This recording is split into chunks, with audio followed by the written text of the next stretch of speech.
செம்பு தண்ணி எடுத்துக்கங்க. அத தோசைக்கல்ல ஊத்தி அதுக்குன்னு வழக்கமா ஒரு விளக்கமாறு வச்சிருப்பீங்கல்ல? ஆமாங்க.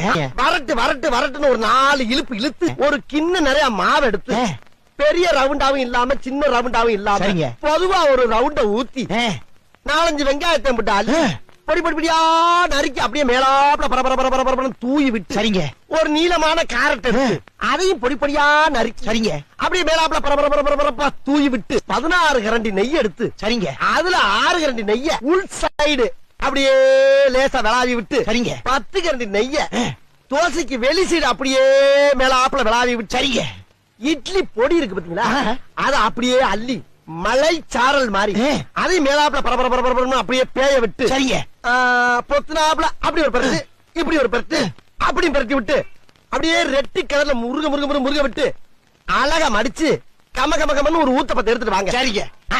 அண்ணனுக்கு ஊத்தப்ப